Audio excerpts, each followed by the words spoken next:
It's 2 points dropped. 2 points dropped today. It feels like a loss, but it isn't. Juventus won, Sporting won, and this game was so important to get the 3 points. I can't stress it enough. I cannot stress how important this game was to get the 3 points and get the victory, and we couldn't do that.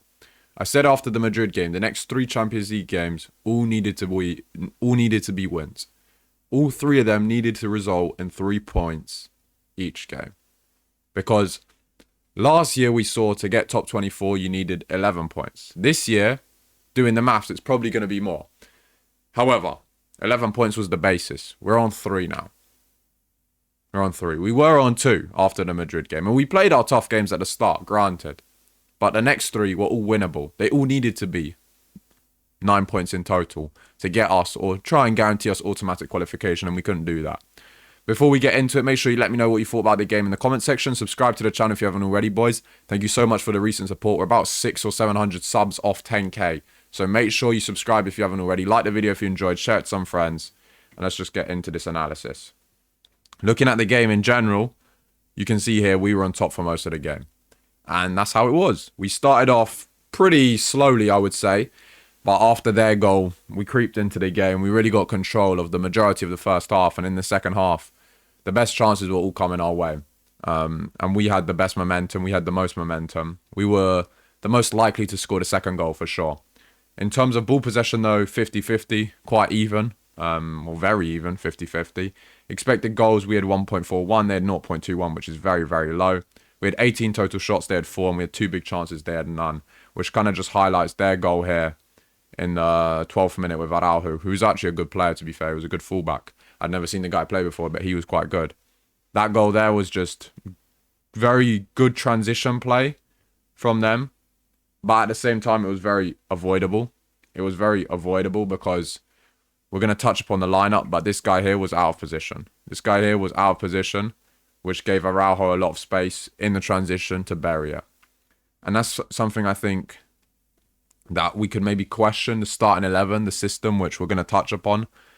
But overall, if I'm being honest, looking at the Sporting team, they don't have any world beaters in there. Guys are telling me that we need to sign this guy here, Hulman, for 60 million. Come on, man, 60 million. I saw him argue with the referee more times than he played progressive passes. 60 million, not for me. Decent player, but 60 million, way too much. Trincão's a tricky little player. As I said, Araujo was good. Their keeper was top. He made a world-class save on Vlahovic with the header. He made a couple great saves throughout the game. But their keeper was very, very good. In terms of us, Di Gregorio in goal, he was okay. The goal wasn't his fault posting in. It was a great finish, in all fairness. But overall, I didn't think he was too bad. The defense is really where I want to, touch upon. Because I said after the Cremonese game, this guy here, Gatti, cannot play in the middle of the 3. And I stick by it. And I'm a bit confused to why Spalletti opted again for Gatti as the central centre-back in a 3-back. Because you look at Gatti, what are his best traits? Probably the fact that he puts his head where players are scared to put his feet. He wears his heart on his sleeve. He's a warrior. But at the same time, Gatti isn't the most intelligent defender. He doesn't read the game well. He doesn't make the correct decisions enough. He doesn't lead the lines. He doesn't drag the defence up in terms of the back line, in terms of the offside trap. It's more Kalulu commanding at the back. Gatti's one of those guys where if Gatti plays, he can only play here in the right centre-back role. Gatti cannot play as a central centre-back. He has too many silly errors in him, even today. Sloppy back passes. Losing his one-on-one duels. You can't rely on Gatti as the central centre-back. So for me, I said this after the Cremonese game, and I'm definitely correct. Please don't call me arrogant. I know what I'm talking about. Shout out to Jose Mourinho up there. Rogani, if Bremer's injured, is the only option for the central centre-back if you play a 3-back. The only one. Because Kalulu can't do that. Gatti can't. Obviously, Koopmeiners can't. Kelly can't. It's Bremer or Rogani. That's it. So Gatti, again, I didn't think he was incredible today. Kalulu, I thought, was really good. Kalulu is one of those where he's played, I think, every minute. The most minutes so far this season for any Juventus player. I think he's played in every game. He's been really, really good, especially in that right centre-back role. Way better than the right wing-back role that we saw under Tudor. Today, defensively, he was good. He was helping a lot out in the final third. He put in that incredible cross to Jonathan David at the end, who should 100% do better, in my opinion. Kalulu was good, and Koopmeiners as well, genuinely. After that Cremonese game, I was like, you know what? You played well as a centre-back, but we'll move on, isn't it? You had your moment. Maybe you won't play there again, but you put in a shift. So him again, centre-back, I'm thinking, oh, my days, like, this is Champions League, bro. Please, Koopmeiners, just keep your cool. Put in a good performance. And honestly, I can't fault Koopmeiners. He was so good. He was great at the back. Honestly, he didn't put foot wrong. Defensively, he was sound. Offensively, he gave us a lot. Threading passes through the lines. Progressive runs. Doubling up in the final third, helping out Cambiaso on that left-hand side. Obviously, he's meant to be a progressive player because he's a midfielder naturally, which is quite useful if a centre-back has good feet, because Kalulu and Gatti, their feet are made out of bricks, for example. Koopmeiners has good feet because he's a midfielder. So Koopmeiners, I thought, again, very, very good in the left centre-back role. Onto the fullbacks. This is where I think Spalletti actually made a mistake. Changing the fullback partnership, or the wing-back partnership that we saw in the last 2 games that played so, so well. Cambiaso back on the left. No. McKennie on the right. No. Again, McKennie, the goal came because he wasn't tracking back, because it's not his natural position. Cambiaso on the left is wasted. Cambiaso's too predictable. You know what he's going to do on the left every single time. And Vajaneginis, I can't pronounce it. Vagina, this guy here, they're right back, okay, flipping out, I can't pronounce his name, was locking him up, bro. It was locking him up, bro. So for me, the wing-back partnership has to be Cambiaso on the right. Again, if he played his 5-back, Cambiaso on the right and Kostic on the left. I don't know why Kostic got dropped. He's been one of our best performers over the last 180 minutes. Over the last 2 matches, Kostic has put in 2 incredible performances. And even when he came on the pitch, he was looking lively. He was looking dangerous. So that to me was a weird sign. That to me was a bit strange from Spalletti, why he changed the wing-back partnership that had been so successful over the last 2 games. If it ain't broke, don't fix it. And trust me, that definitely wasn't broke. Thuram, obviously he got the assist. That was really good play. Yildiz, little body feint into Thuram. Thuram drove well, laid it across to Vlahovic. But one thing that annoys me about Khéphren Thuram, yeah, is his finalisation in the final third. Oh, his shooting, bro. We need to work on that in training. We need to work on it, because his body, when he shoots, his body coordination is completely wrong. He's leaning back every time and the ball gets skied over the bar. Have you noticed? Every shot he takes is never hitting on the target. It's never hitting the target. It always goes over the bar because he's leaning back when shooting. You know, this is the stuff they teach you when you're young. If Khéphren Thuram could genuinely work on his finishing and shooting, we're looking at one of the most complete midfielders in Europe. Swear, bro. Like Paula Bill back in the day. He's physically good. His recoveries are good. He's got good feet. He's got good passing range. He's got everything you want. He's pretty quick as well with the ball. He drives well into spaces. It's just his shooting isn't there. I mean, in the box, okay, it's okay. It's fine. But most footballers you'd expect to have a decent shot in the box. But outside of the box, his long-range finishing, his long-range shooting, that needs work. Locatelli today was good. He was a bit slow. I don't know, he looked a bit slow on the ball. He was slowing down play too much. I don't really understand. Someone that came on, who I'm going to touch upon, Imiretti, every time he had the ball, he was moving the ball with pace. He was hitting diags, long balls over the top. He was speeding up the play in the middle of the park. To me, Locatelli today, he just looked a bit slow, if I'm being honest. Chico was good in the first half, but he drops off in the second half. We know this. Like, Conceição is the most one-half football I've ever seen in my life. And I think it's a fitness thing, to be honest, because it looks like he's a little bit tired if he plays more than 45. So that's something we maybe need to work upon. He obviously got hooked in the 72nd minute, but he looked sharp and dangerous in the first half. Second half, had his moments, the odd cross, but just looked tired, to be honest. And obviously on the left, Kenan, I thought he was one of our best players again. Obviously, he missed the last game due to injury or rest, whatever it may have been, but every time he was on the ball, he wanted to create. He looked dangerous. He looked really, really sharp. And unfortunately, the goal wasn't there today. Keeper made a couple good saves on him. They defended quite well. They were always double teaming him because they knew this guy here. I'm not even going to bother pronouncing my man's name, but he was physical with Kenan today. You have to be. Kenan Yildiz is a player where let's be real, you have to kick. I don't want to suggest things to oppositions, but his feet are so good. He's so hard to defend against. You got to kick him. But for me, the best player on the pitch, once again, for the third game in a row is Mr. Dusan Vlahovic. Guys, we're looking at our best striker. Guys, we're looking at, honestly, I think one of the best performing strikers in Europe in the last few match weeks. This guy here is playing like his life is on the line. This guy here is playing like someone is holding his family hostage. This guy here is playing like he's got $1 billion contract lined up and he needs to perform to get it. Right now, Vlahovic, ladies and gentlemen, is absolutely untouchable. Vlahovic is doing the unthinkable. Vlahovic is carrying this team in the final third on his back. His hold-up play, his link-up play, his movement in the box, his finishing, his passion. I saw a passionate Vlahovic today, bro. I saw a man that was fighting, that was getting the crowd up for it.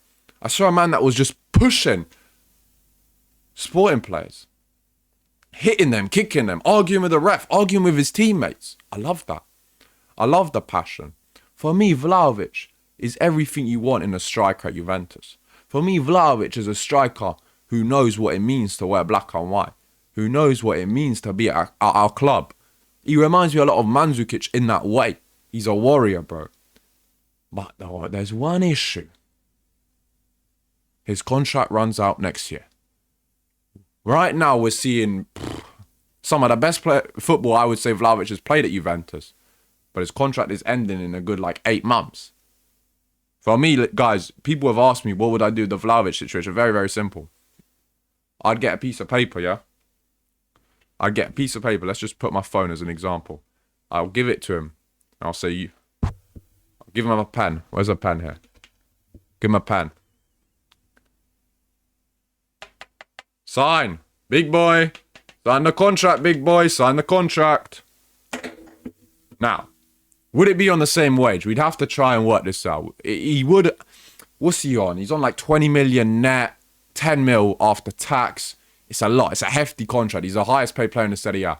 I would try and wiggle it down to 8.5. I would try lower that because 10 I think is too much. I don't think anyone at the club really deserves 10 million a year. It's a massive contract, okay?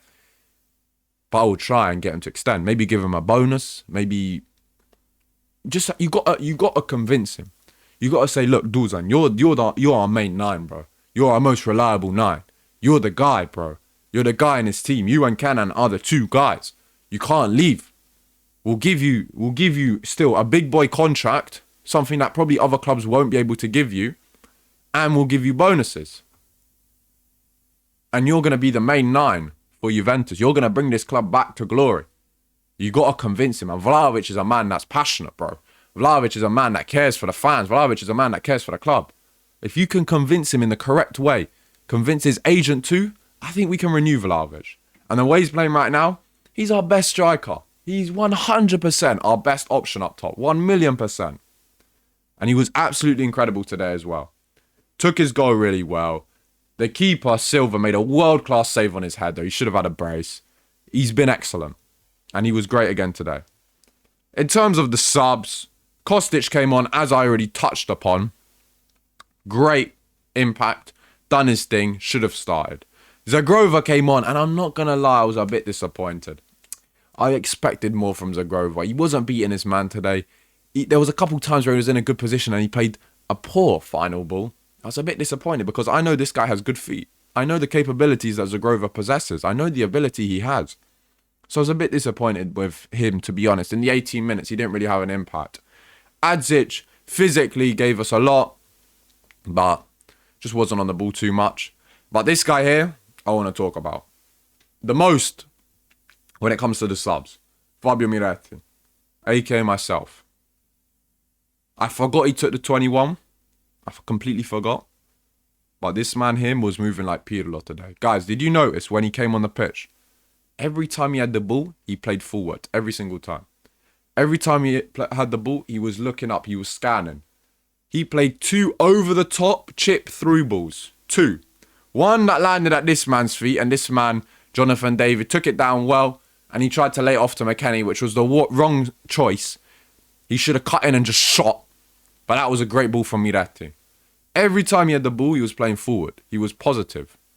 He was breaking the rules of rugby, something I love from midfielders. I hate midfielders that constantly play it backwards and sideways, as if this is rugby. No, bro, this is football. And he was like the quarterback. Oh, Tom Brady, Mahomes.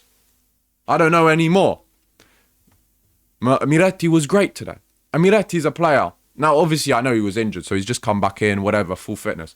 But now I'm looking at this thing and I'm saying, Spalletti, let's just not beat around the bush. Let's just get down to business real quick. I need to play. I'm gonna be real. I need to play in this team. You cannot look at the team right now and the way Miretti came on and think, I'm not good enough to start. I'm good enough to start. 100%, bro. Change up this system, bro. This 4-3, this 3-back, that's not even you, Spalletti. You're a 4-back, man. Okay? 4-3-3. I said this before. Guys, when Tudor was still coach. Locatelli at the base. Thuram, box to box. Miretti in that advanced 8. Look at that, bro. Miretti is creative. Miretti has that final pass. Miretti has good feet. Miretti can do that Odegaard role, almost. That advanced 8 creative man in the middle of the park role. He has that on lock, bro. So, I want to see Miretti play more. I think we could potentially change the system to fit him in because this 3-4-3, bro, I'll be real, I'm not feeling it. I'm not feeling it, bro. Yildiz, for me, is too wasted on the left. I'm not feeling this wing-back partnership. Yeah, I like the Cambiaso-Kostic thing, but you can still do the Cambiaso-Kostic in a 4-back if you really want to. Kostic can do a job at left-back, I'll be real. He can. And he's aging, so he can do a job at left-back. But for me, Miretti, he has to play more. 100%. And then Jonathan David, when he came on, the only real thing, I think, is that chance I said about before and the header, bro. For me, the header, I think he should have done better. He was straight at the keeper, bro. He should have put it in the angles, but he barely got minutes. I think he should have come on way earlier, if I'm being completely honest. Now, main thing I want to look at is the table, because this is where things get a bit political. We're 23rd, and not great. Not great at all. 3 points from 4 games, 3 draws. We haven't won a game yet. And this game was very winnable, especially with the way we played. As I said, it was 2 points dropped, in my opinion. We should have gotten the 3 points. And teams will surpass us because there are hella teams below us that are going to play tomorrow, which is annoying. And it's frustrating. I mean, it's very frustrating. If we had won that, obviously we would be on 5 points. We'd be more secure, I would say. But it's annoying. Now we'd have to look at the next fixtures, in the Champions League especially, because we got Bodo Glimt. Guys, if Bodo Glimt isn't 3 points, we're not. There's no chance we're going to the playoffs. No chance. Bodo Glimt, 3 points. Paphos, that has to be 3 points. That will take us to 9 points. But then, we still got to play Benfica and Monaco, bro. Do you understand what I'm saying? And that will be on 9 points, bro. So if we do the maths from last year, we'll need 1 win from our last 2 games. So obviously, it's still doable to get play. I can't believe I'm talking about. I can't believe we're even discussing what we need to do to place top 24. We're not talking about top 8. This is top 24. It's insane, bro. Whatever. I don't even want to think about it. So that means we have to beat Bordeaux, beat Paphos, which are the minimum, the bare minimum we should do. We should have won today as well. Benfica and Monaco. If I'm being honest, we're looking at Monaco. Because Benfica, I know they have 0 points in the Champions League as of now. I think they play tomorrow. And I know they got Mourinho. And they haven't been good with Mourinho. But bro, Benfica against Juventus turned to 2011 Barcelona. So that one there, it is what it is. But Monaco, all or nothing for top 24, which is crazy. But yeah, boys, that is the result today. Very disappointing, of course. As I said, for me, 2 points dropped because we should have won this game. We could have won this game. Coulda, woulda, shoulda. I want a bad because she looked like Huda. But it's okay. It is what it is. Overall, improvements under Spalletti in the last 2 games I've seen. I've seen for sure. We look a lot more creative. We're creating way more chances. We're getting way more shots off at goal, which is the main thing. We're shooting a lot more in and around the box. They're weak shots. We'll work on that, but they're shots. So we're putting keepers under more pressure, which is the main thing. But let me know in the comment section what you thought about the game. Sub to the channel if you haven't already. Like the video, share it with some friends, and I'll see you in the next one.